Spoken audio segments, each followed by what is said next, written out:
Good morning, everybody, and thanks so much for joining us here on KXAN Live. I'm Will Dupree. Thank you so much for joining us. We're going live now to Austin City Hall, where several city leaders, including Austin Mayor Steve Adler, Travis County Judge Andy Brown, and City Council Member Greg Kassar, are talking about additional rental assistance that the City Council will vote on today. Let's listen in as they discuss this proposal and why they feel it is needed. So again, this is a live news conference happening at Austin City Hall. Family here. Yeah, you can even. Yeah, we got a spot for you here if you want. Okay. Good morning, everyone. Can you hear me okay? We ready to go? Okay. Good morning. I'm Greg Kassar, council member representing District 4, and I really appreciate you all joining us today.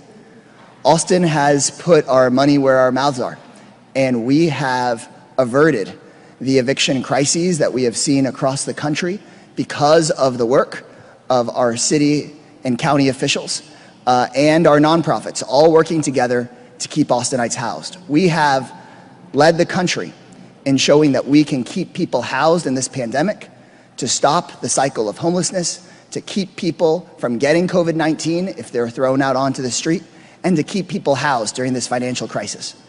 During the 2008 financial crisis, Austin had tens of thousands of evictions filed, and during this crisis, we've seen in cities like Houston that in the last 2 weeks, there have been more evictions filed in that city than there have been in Austin during the entire pandemic. We aren't out of the woods yet, and that's why we're taking a really important vote today to add nearly $7 million of additional city funds to our rent assistance program, because so far we have helped over 30,000 people, and we expect to help thousands more so that we can keep Austinites housed. And we're going to extend our renter protections so that people have a chance to pay, and so that we can deliver funding to keep tenants in place, but also keep mom and pop landlords afloat. We have had real struggles in this community during the pandemic, but I'm proud of this accomplishment between the city and the county to make sure that families can stay in their homes. As rents are spiking at unprecedented rates, we know that we need to prioritize keeping people in their homes, prioritize affordable housing, and take care of renters in this community. So before I pass off the microphone, I just really deeply want to thank the people participating here, especially our mayor and county judge who have stepped up with their orders, our entire council that has been adopting our CURE ordinance, our opportunity for tenants to pay law, and our justices of the peace, who have also issued their orders to make sure that renters get a chance to pay, and if they can't pay, that our local government, our community will step in and has been stepping in to make sure people stay housed. So I am now going to pass the microphone along to our mayor, Steve Adler.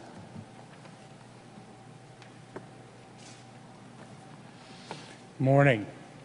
Let's take just a second to understand the significance of what we're talking about today. The mortality rate associated with COVID in Travis County is half of the state average, half of the national mortality rate. If Texas, for example, as a state had the same mortality rate that we have in Travis County, over 30,000 Texans would still be alive. Now, there are a lot of reasons that contribute to having been able to maintain and continue to maintain a low mortality rate in Travis County. But one of those elements, one of the really important elements, has been our ability to be able to keep people in their homes. When this virus started and we got the CARES funding and the council and the commissioner's court moved into action, we immediately tried to make sure that everybody had food, that nobody was facing the cutoffs of their utilities, and that nobody would be evicted from their homes. Been a lot of attention on homelessness in this city over the last couple years. We're talking today about just the other side of homelessness. The numbers on this chart are pretty remarkable when you look at what we've been able to accomplish in this city compared to cities across the country. It is no wonder that the mortality rate in our city is as low as it is with this and other elements. The orders that I entered and were entered by the county judge were among the first eviction moratorium orders entered in the country. The council stepped forward under the leadership of Councilmember Casar, Councilmember Fuentes, and really the entire dais to step in and add city funds to the federal funds to get our program launched and to people immediately, quickly, and to so many, many people. You know, we're still not out of the woods yet. There are still people that are getting reintegrated back into our economy. Quite frankly, the blessing of having the lowest unemployment rate in the country is also the challenge associated with people, you know, trying to find work. So it is, the announcement today is to say to people who are tenants, renters, to landlords, we're putting some additional money into the kitty. It is available. People should access it. I also want to thank the Austin Apartment Association and the Austin Board of Realtors because they have been stakeholders that we have worked with through this entire process. These numbers don't only represent getting money to renters and tenants so they can stay in their homes, but also to landlords so that they can continue to pay their mortgages. This is a win-win for the city of Austin. Thank you for your leadership. County Judge, thank you for everything that Travis County and you are doing to lead on this matter as well. Thank you, Mayor. All right. Yeah, thanks. Good morning. I'm Travis County Judge Andy Brown, and just want to say again thank you to my predecessor in this job, Senator Eckhart, for leading on this early on, the Mayor, Steve Adler, Councilmember Greg Casar, and Councilmember Fuentes for being such great partners in all this, and really want to thank Sherry Fleming, who's the Health and Human Services Director at Travis County, for making sure that all of these great things that I'm talking about were able to happen over the past year and a half. Our joint Travis County and City of Austin eviction protections have really saved countless lives across the county. And at the end of the day, that's what it's all about, keeping Travis County families and our entire community safe throughout this unprecedented pandemic that we're still, frankly, in the middle of. Whether it's COVID or natural disaster, keeping families housed in safe places is the best way to promote economic stability, safety for them, and prevent the spread of COVID. Having a safe, stable place to live helps people keep their jobs, and it helps strengthen our economy. Throughout the pandemic, Travis County has continued to have the fewest number of pandemic-related evictions and the least number of COVID-19 deaths among the large counties in Texas. And this continues to be in large part because of these protections that this whole team has implemented over the past, during the pandemic. And I just want to give you a few statistics. In addition to our eviction protections, over the past fiscal year, we've been able to provide, from Sherry Fleming's department, over $14 million in rent and mortgage assistance at the county, $5.6 million in utility assistance to over 15,000 people in the county. And I'm looking forward to continuing to work alongside our partners here at the City of Austin to ensure that everyone in our community continues to have access to safe, stable housing. Thank you very much. Good morning. My name is Shoshana Krieger, and I'm the project director of BASTA, Building and Strengthening Tenant Action. Today's protections go a long way to stabilizing Austinites. Eviction is a violent act that uproots Austinites, traumatizes families, destabilizes communities, and stunts childhood development. Eviction scars everyone it touches, and the mere threat of eviction is enough to throw most people into a panic and do whatever they can do to make it go away. The mere threat of eviction convinces tenants not to demand the repairs that they are entitled to.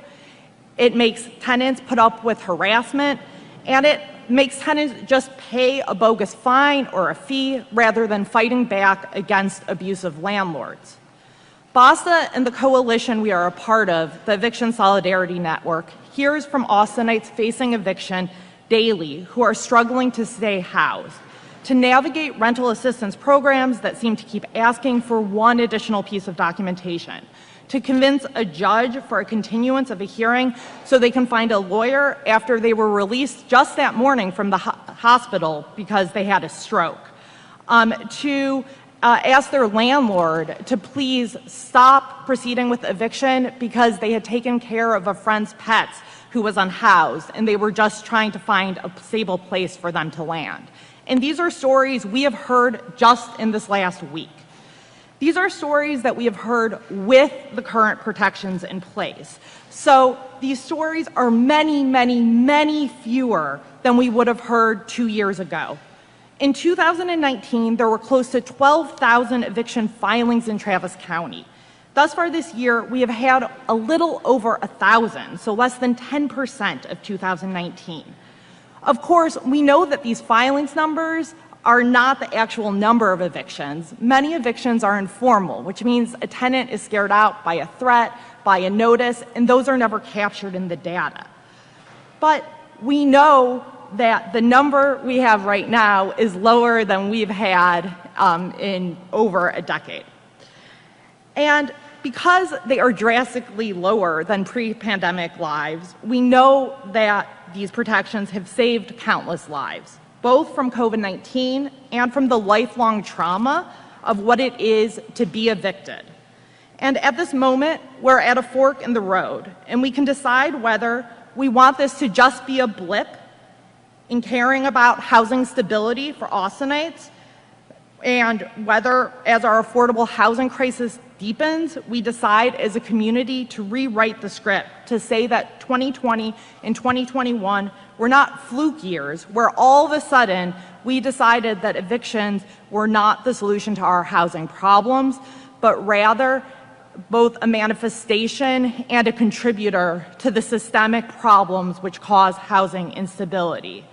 Today is a step to continue those lower numbers, and we have a decision as to whether we want to continue that trajectory. Housing is a human right, and eviction is not a cure. Thank you.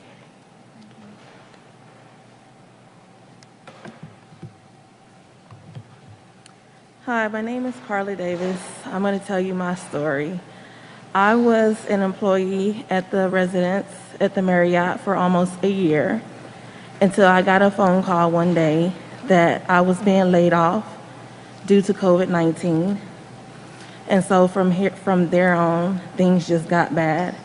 So we had the winter storm, which came in and caused a big gas leak over there at the Mount Carmel apartments.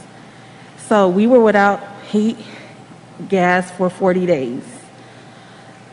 Boston came in and helped us form a tenants council. And then things went going from there. The manager, the owner, he came in and he helped place us in apartments, hotels. And then after that, I was receiving unemployment until that ran out. Then I was receiving the pandemic unemployment benefits. And so when I moved back in July, I didn't have any more unemployment. So I needed help with rent assistance. I needed help to purchase things like more beds, more furniture, more food, things of that nature. After that, I applied in July for rent assistance, and I just received the assistance in September. When we were going through those things, you know, we were giving up. We felt like there was no hope, but things turned around. And so rent assistance is necessary because we don't need any more homeless people. There's already a lot. If you look around, there's already a lot. And so it's necessary. Thank you.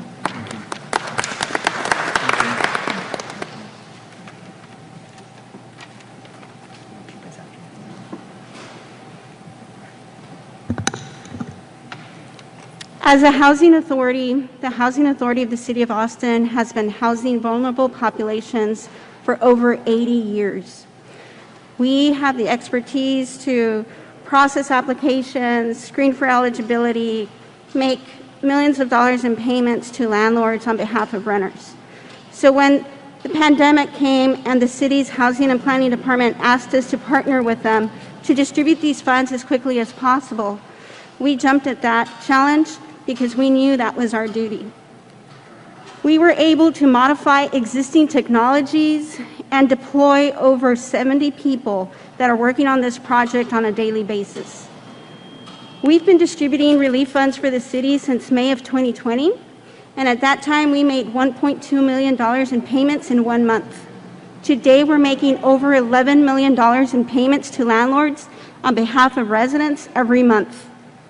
We know that when a family is significantly behind on their rent, they're not only economically stressed, they are psychologically and traumatically stressed. We know how important it is that those who need this assistance the most are accessing it as quickly as possible. So we will continue to make these payments as quickly as possible to landlords on behalf of residents, and we will continue to assist people to access this benefit. We want to make sure that anybody that needs this assistance knows about it and can access it as quickly as possible. Like I said, we've distributed millions and millions of dollars on behalf of the city. We're very happy to be a part of this partnership, to be a part of this coalition that is bringing families to a better place. We have made over 64,000 monthly rent payments to landlords on behalf of residents, and we know that that hopefully is bringing more relief to families who are still finding themselves in a stretched situation due to the pandemic. So we will continue to make these payments as quickly as possible and ensure that families have the relief that they need. Thank you. Thank you.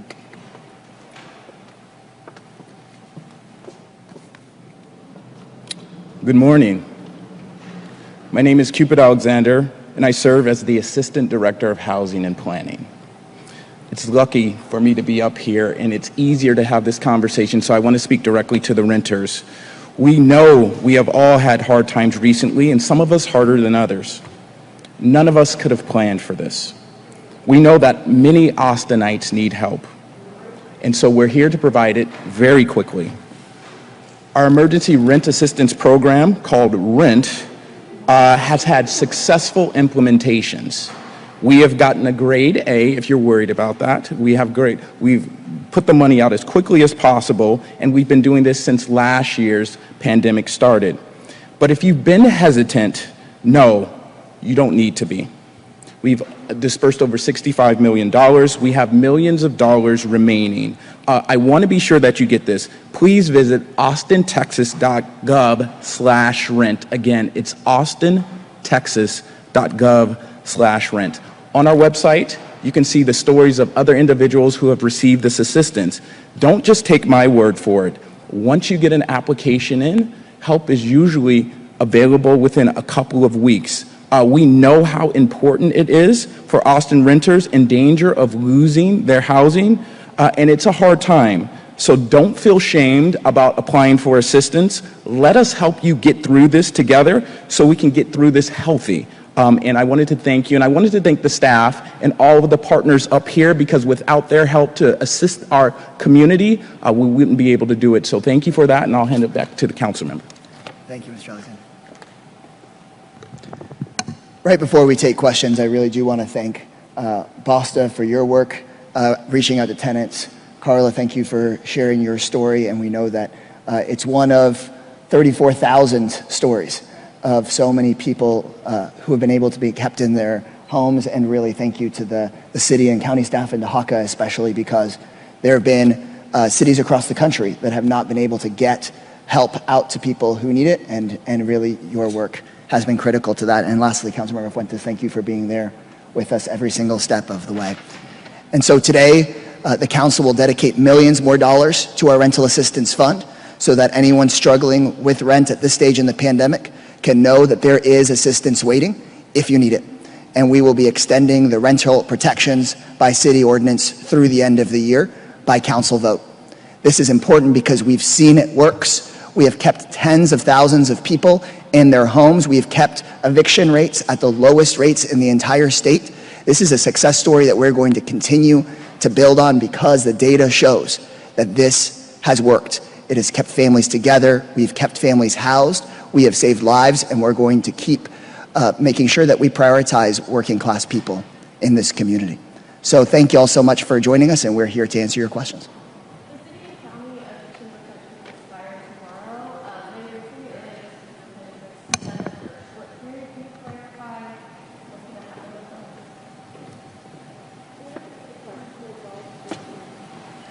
So the question was about the order extension. I think the county judge and I are both going to extend the orders to make sure that we can prevent evictions while we get this additional sum out to the community. It's going to get extended. I think probably the order will get entered tomorrow. And basically it'll contain a kind of a phase out through the end of the year. But give people time, so it'll probably extend a little bit into to next year. But the program will be remaining open here to get this last amount of money out to people, tenants, and to landlords.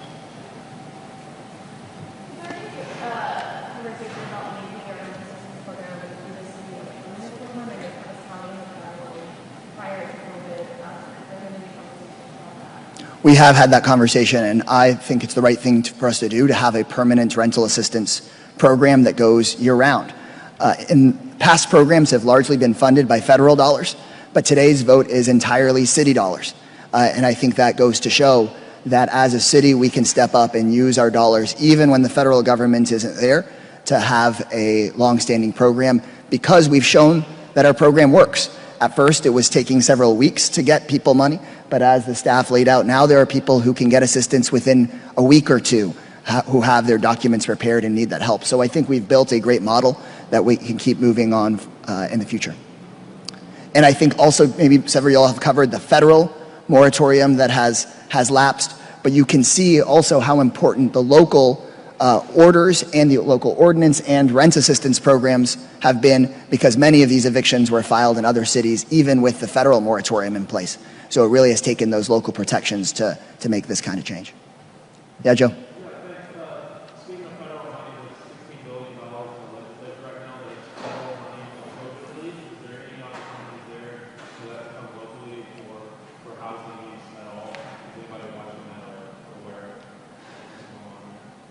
Unfortunately, in this pandemic, we've realized we have to go it our own way. We have to take care of ourselves, and we can't wait on the state to provide protections. Unfortunately, over the last few months, we've seen the governor focus more on making sure kids don't have masks in schools than distributing the federal dollars available to keep people in their homes or to save small businesses.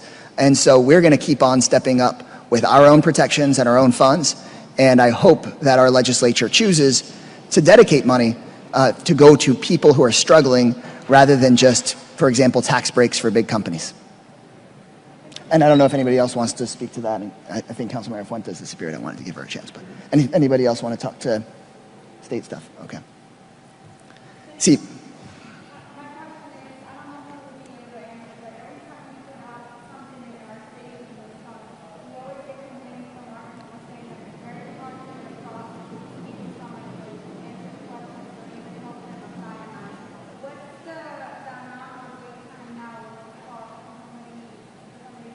B-Lad or Cupid, one of y'all want to take it on? We have a call center taking calls and responding to those very quickly. We also have an in-person application assistance center at the Housing Authority headquarters in the center of town on Riverside and I-35. Anybody that needs assistance, they can come in, we can be on the phone with them, we can fill out the application for them. They can call to make an appointment at 512-488-1397, and we're here to help. So we are not seeing a lag in returning calls, and we're seeing a lot of people come in person because they either cannot read, or maybe they don't have access to a computer or access to an internet, and we have all of the resources they need to be able to fill out an application. Sure.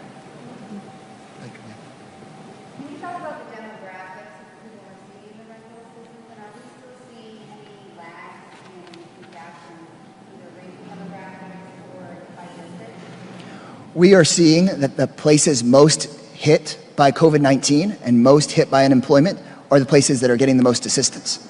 The folks that are overwhelmingly getting help are families, 2, 3, 4-person households, heavily households headed by women. The majority of assistance is going to single moms, people in our community that are working hard, who need that help, who may have lost a job because they were in the hospitality industry or they were in the restaurant industry. It has overwhelmingly been those households headed by women that have received support, especially on the east side, because we saw so much loss of jobs of people who were essential workers on the east side, and that's where we've seen most of the support. Hey, great. Could Sherry, yeah, please go ahead. Could respond to that too. Good morning. Sherry Fleming, County Executive for Health and Human Services, and that is significantly true for the county as well. And the County Commissioners Court early in the pandemic expanded our eligibility because we find that those single mom head households had a little bit more income, but yet not quite enough to help make ends meet. And so those changes in our policy have made it possible for many of those households to receive assistance. And please. And Sherry's being humble. At least when the report was done after the first part of this, I think based on numbers through July, Sherry's program in Travis County was one of the highest percentages in the state of reaching out to people who are African American, Hispanic, and Latinx. So, good job, Sherry. Thank you. Last question.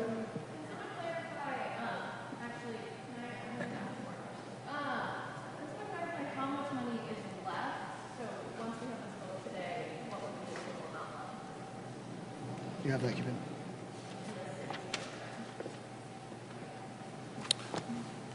Right now, we have about $9 million left.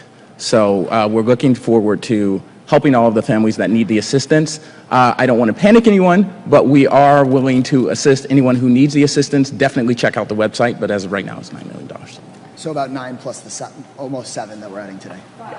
And then, this conversation is all happening while prices are rising and that's the case everywhere in Austin. What, as elected officials, what is your plan to help with that? Yeah. Do you want to slip in on any of that? I'm happy to I'm happy to answer. I just wanted to give you a shot. You go first. Okay. That sounds good.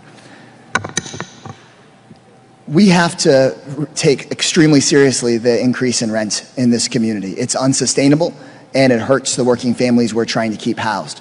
So I think it's critical that in the coming months, the city make sure that we deploy our $300 million anti-displacement fund and begin deployment of that fund. This month, we are starting the first deployment of the city's anti-displacement fund so that we can keep people in this community. And when the city actually invests in anti-displacement housing, we can control rents. The state of Texas, unfortunately, has banned controlling rents. But when there's city funding available or in a project, we can control the rent and keep that rent reasonable so that people can afford it. We also need more housing supply.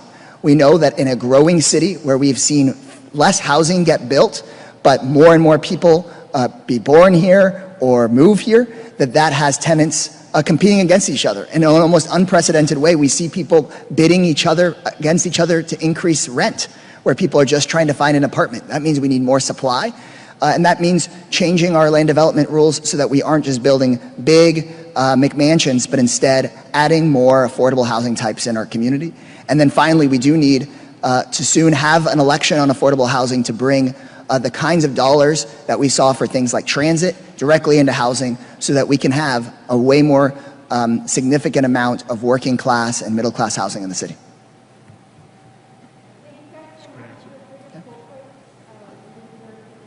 Thank you guys, I really appreciate it.